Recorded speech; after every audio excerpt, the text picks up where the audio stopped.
급등락하는 주가. 무엇이 시장을 움직일까? 우리가 몰랐던 종목의 숨은 뒷이야기. 정윤성 앵커가 알려드립니다. 오후장 투자의 모든 것. K스탁 라이브.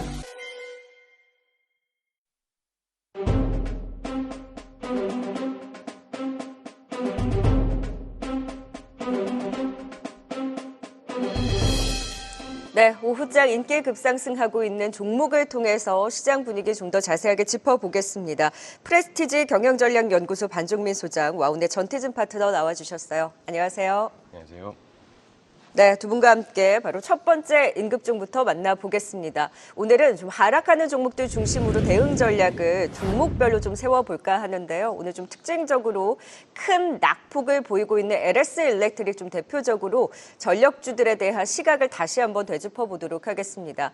반종민 소장, 우리 SK 현대일렉트릭 실적 나왔을 때 이렇게 초어닝 서프라이즈가 나오니까 조정을 받다가도 이렇게 강한 상승이 나오는구나, 전력주들이 다 같이 이제 움직임을 가져가면서 훈풍을 불어넣어줬는데, 지금 LS 일렉트릭을 비롯해서 그 외에 이제 다른 이제 전력주로 오늘은 또 재차 빠지고 있는 상황이거든요. 근데 LS 일렉트릭은 우리가 실적에 대한 기대가 높지 않았던 전력주 중에 하나였잖아요. 컨센보다 그래도 잘 나왔는데 이 하락을 두고 이제 많이 오른 종목대 또 차익 실현 나온다라고 봐야 되는지, 아니면 시장 분위기의 투심이 위축됐다라고 봐야 하는지, 어떤 의견이세요?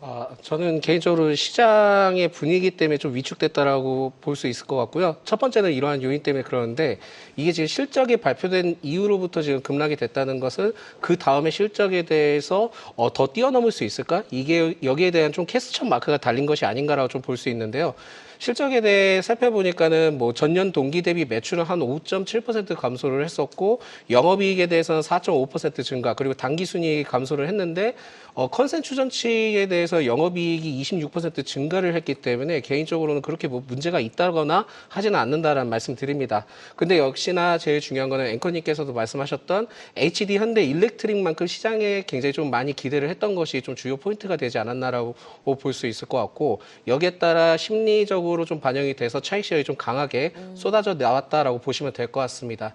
그렇지만 이제 동사의 경우에는 좀 더 분위기가 긍정적일 수 있다는 것을 좀 보여줄 수 있는 게 뭐냐면, 여전히 AI 데이터 센터향에 따른 투자 확대가 계속 좀 분위기가 지속되고 있기 때문에 전력 수요 증가에 따른 이슈는 계속 좀 될 가능성이 높다 보니까 이번에 하락을 통해서 그렇게 크게 문제가 있을 것 같다라는 생각이 들진 않고요. 게다가 지금 미 전력 인프라 개선 시기가 계속 좀 진행이 되고 있기 때문에 수치적으로 봤을 때는 오히려 3분기 때나 4분기 때까지 장기적으로 기대를 할 수 있는 시점이다라고 좀 보시면 될 것 같습니다. 특히 이제 그 배전 사업과 초고압 사업에 대해서 성장세에 따라 굉장히 좀 주목을 해볼 수 있는데, 특히 이제 동사의 수주 잔고가 작년 말 2조 3천억에서 올해 1분기 때 2조 6천억, 그리고 2분기 때 2조 8천억까지 좀 증가를 했거든요. 이렇게 수주가 많다는 것은 나중에 추후에 재무적으로 반영이 받게 된다 한다면 성장세가 계속 좀 이어질 수 있기 때문에 크게 문제가 될 것으로 좀 판단이 되진 않고요. 그러면은 여기에 따라 캐파가 좀 부족할 수 있지 않겠냐라고 좀 말씀하실 수 있는데, 최근에 이제 부산 공장 초고압 변압기 캐파 증설 등을 좀 진행을 해오고 있기 때문에 여기에서 지금은 뭐 수주 잔고나 그리고 캐파 증설에 따라 내용을 봤을 때는 수요가 많다는 것을 좀 보여주는 것으로 좀 포인트가 될 수 있다 보니까, 오히려 지금 LS 일렉트릭의 경우에는 조정이 나온다 하더라도 일시적인 조정일 수 있겠다라고 좀 생각하시면 좋을 것 같습니다. 네. 그래서 증시의 변동성이 좀 심하긴 하지만은 오히려 분할 매수 관점으로는 유효하기 때문에 좀 길게 기간을 보고 접근해 보실 필요는 있을 것 같습니다. 네, 그래도 전력주 끝나지 않았다. 분명히 또 많이 오른 종목들, 기대감이 있었던 종목들 중심으로 차익 실현 또 세게 나오는 이제 투심의 영향을 받아서 오늘 좀 변동성을 키우고 있긴 하지만, 보유자의 관점에서 좀 버텨보고 또 긴 그림에서의 분할 매수도 고려해보자라는 의견 주셨습니다. 네, 지금 시장은 계속해서 급락세가 연출이 되고 있는데요. 그래도 그 안에서 또 특징적으로 움직임을 가져가는 종목, 시황센터 연결해 살펴보도록 하겠습니다. 권미정 캐스터. 네, VI 발동된 종목으로 시장 분위기 살펴보도록 하겠습니다. 조금 전에 퀀텀 매트리스가 상방 VI 발동됐습니다. VI가 풀린 이후에는 주가 조금 하락하는 모습이고요. 한화엔진이 조금 전 하방 VI 발동된 모습까지 확인되고 있습니다. 셀레믹스, 태양금속도 상방 VI 발동된 모습 확인할 수 있는데요. VI 특징주 통해서 시장 분위기 자세히 알아보도록 하겠습니다. 첫 번째 VI 특징주는 SG입니다. SG는 도로 포장에 쓰이는 아스콘을 만드는 곳인데요. 최근 우크라이나 주정부 그리고 현지 기업과 재건 사업을 준비하면서 각종 계약 체결 소식을 발표하며 강세를 보였습니다. 오늘은 우크라이나 현지에 아스콘 공장 부지를 계약했다고 발표하면서 관심이 집중됐는데요. 오늘 강세를 보이던 SG는 12시 10분경 급등세를 보이더니 상방 VI가 발동됐고요. VI가 풀린 후에는 상한가로 직행을 했습니다. SG의 상한가 이후에는 다른 우크라이나 재건 관련주도 함께 강세를 보였는데요. SG글로벌 또 SY스틸텍도 함께 상방 VI 발동됐습니다. SG 현재는 상한가가 좀 풀려서요. 28.6% 상승하고 있습니다. 두 번째 VI 특징주는 YTN입니다. 12시 직후에 급등하면서 두 번의 상방 VI가 발동됐고요. 또 이후에는 급락하면서 하방 VI가 발동. 하지만 1시 직전 다시 상승하는 큰 변동성을 보였는데요. YTN의 급등에 따라서 IMBC도 상승하면서 상방 VI가 발동됐습니다.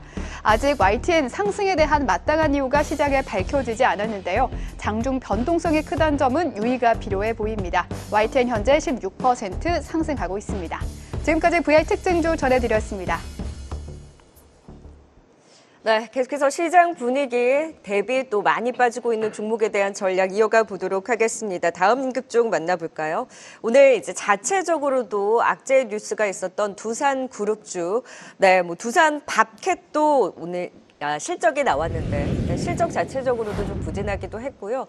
두산의 지배구조 재편에 있어서, 그러니까 사업구조 재편에 있어서 금융당국의 제동이 또 오늘 악재로 작용하고 있는 상황입니다. 두산 밥캣뿐만이 아니라 두산그룹주 전반적으로 오늘 하락률 상위에 랭크되어 있는 상황인데요. 두산 관련한 종목들은 최근에 변동성이 굉장히 커요. 네. 앞으로의 이 이슈의 향방을 어떻게 또 관전 포인트를 두고 대응을 해야 될까요?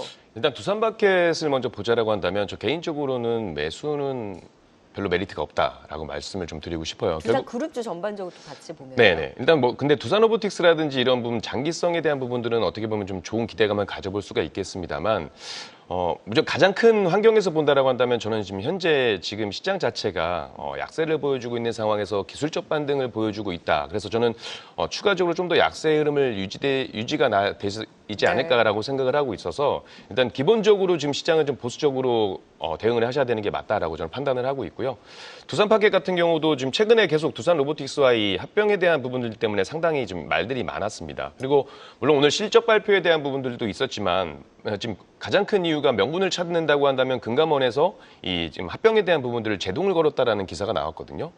따지고 보면은 합병에 대한 부분을 제동을 걸어서 합병이 안 된다라고 한다면 두산마켓 주주한테는 상당히 좋은 호재거리가 될 수가 있는데 그렇지가 않다라고 했던 부분들을 보면 지금 합병 및 비율에 대한 이야기는 나오지가 않았어요. 네. 그렇다는 얘기는 결국 합병은 그대로 뭐 이어질 수 있다라는 그 시각이 나오기 때문에 거기에 대한 지금 계속해서 약세를 보여주고 있다라고 보여지고 있고요. 저는 개인적으로 지금 이 실적에 대한 부분들도 결국 업황에 대한 둔화가 계속 나와주고 있고 지금 제가 바라보고 있는 시장 자체는 조금은 둔화되고 있는 그래서 좀 우려스러운 분위기가 연출되고 있기 때문에 저는 지금 시장 자체는 우리가 전체적으로 좀 보수적으로 봐야 된다라고 좀 네. 생각을 하고 있습니다. 그러니까 합병에 대한 방향으로 가긴 갈 텐데 좀 노이즈가 나오는 것뿐이다라고 네. 보시는 거죠. 다만 이러한 변동성은 단기적으로 더 나올 수 있는 만큼 이 하방 변동성에 대해서는 두산그룹주 전반적으로 좀 보수적으로 가져갈 필요가 있다라는 의견까지 주셨습니다. 네, 이제 마지막 임급종 살펴볼까요? 오늘은 사실 상승 종목 보는 것이 그다지 의미가 있을 것 같지는 않습니다. 그래서 또 많이 빠지는 종목 안에서 우리가 실적 기대도 높고 관심주로도 많이 제시가 됐었던 한화엔진에 대해서 좀 AS를 해볼까 하는데요. 조금 전에도 하방 VI가 발동되면서 12% 가까운 급락을 보이고 있습니다.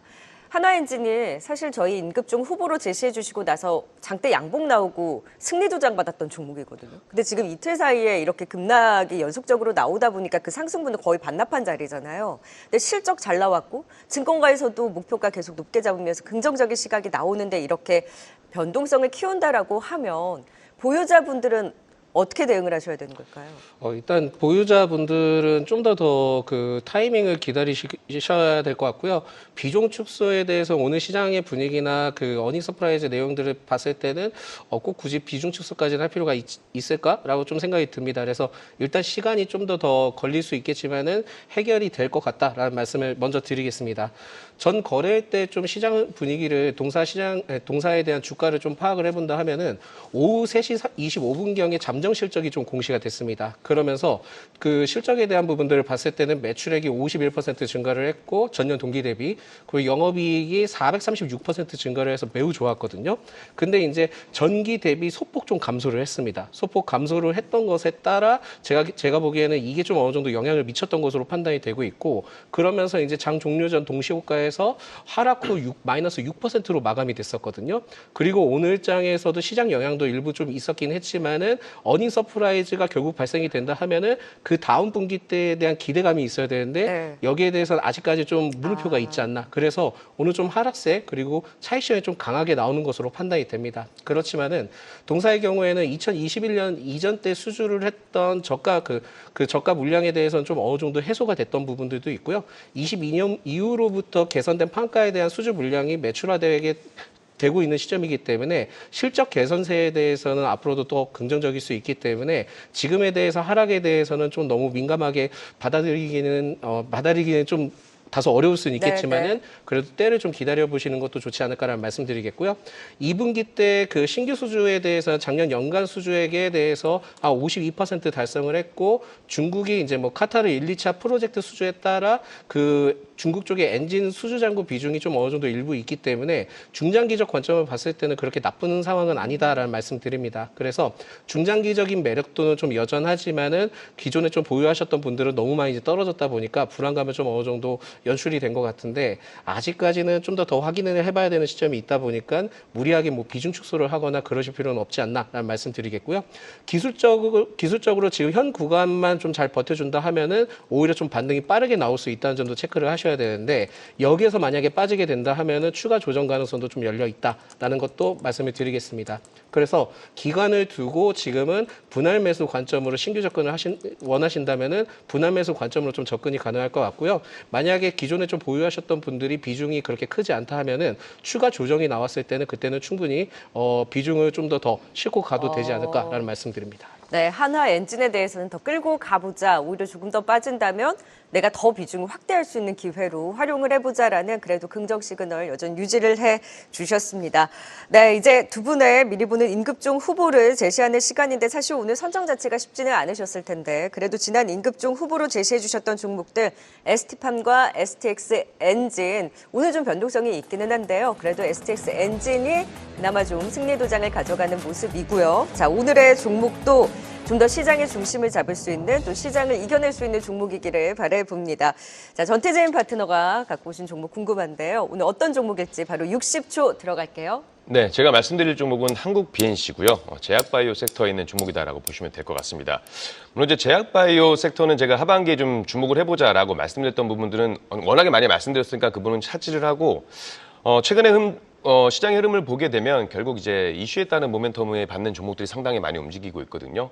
지금 최근에 그 해리스 부통령이 대선 후보로 이제 부각이 되면서 관련된 종목들이 강세를 보여주고 있다라고 보시면 될 것 같고, 지금 이 한국 BNC 같은 경우는 이제 마리아나 관련주로 보시면 될 것 같습니다. 2020년 유세파마와 대마를 이용한 의약품 원료 그리고 의약품 그 개발과 상용화 등에 대한 양해각서를 체결했기 때문에 관련주로 부각이 좀 되고 있고, 시장에서 최근에 강세를 보였던 그 비만 치료제 쪽으로도 지금 관련이 되어 있는 부분이 있다 보니까 일단 제약바이오 쪽 모멘텀이 상당히 많이 있다. 그래서 그리고 제약바이오 모멘텀의 플러스 그리고 테마성 움직임을 좀 기대해 볼 수 있기 때문에, 물론 가벼운 종목들보다는 좀 움직임이 탄력적이진 않지만 일단 재무적으로도 상당히 건전한 기업이다 보니까 관심을 가지고 보시면 좋지 않을까, 이렇게 말씀드리고 싶습니다. 네, 한국 BNC를 가지고 오셨고요. 이에 맞서는 반종민 소장 60초 미리 보는 임급종 후보 어떤 종목일까요? 바로 들어갈게요. 예, 일단 그 카페 입사고요. 이 카페 입사는 지난 6월 때 이제 유튜브 쇼핑이 개편하면서 전용 스토어 기능을 좀 출시를 했습니다. 그래서 유튜브와 관련된 쇼핑과 관련된 내용들이 좀 어느 정도 부각이 되면서 지난달 초에 한 5만 명 정도밖에 그 불과를 했는데 현재 8에서 9만 명 수준까지 좀 증가를 했고 심지어 주간도 2배 이상 늘었고 이용일 수도 늘었기 때문에 여기에 대한 기대감이 계속 좀 연출된다라는 말씀드리겠고요. 2분기에 대해서는 실적 턴어라운드 될 가능성이 매우 높습니다. 그래서 실적에 대한 기대감도 있는데 제일 주요한 포인트는 유튜브 쇼핑 활성화 그리고 팀원 그 정산 지원과 관련된 이슈가 좀 있거든요. 근데 이 정산 지원이 뭐 환불에 대한 금액들은 좀 제공을 해줄 수는 있겠지만 정산 지원에 대해서는 판매사들이 이탈할 가능성이 높기 때문에 오히려 카페24가 수혜를 받을 가능성이 높지 않나라고 보고 있습니다. 오늘은 좀 빠지고 있기는 하지만은 저는 개인적으로 그렇게 크게 문제가 되고 있지 않다라는 말씀드리겠고 위에프 사태가 그렇게 빠르게 끝날 것 같지 않습니다. 네, 카페24 사실 좀 변동성이 있는 종목이긴 합니다만 다시 한번 반등의 기대 가져보도록 하겠습니다. 카페24 한국BNC까지 미리 보는 임급종 후보 만나봤습니다. 두 분과는 여기서 인사드릴게요. 정태진 파트너 그리고 반정미 소장이었습니다. 고맙습니다. 계속해서 다양한 경제 이슈를 알고 싶다면 구독과 좋아요, 알림 설정 부탁드립니다. AI 캐스터 권미정이었습니다.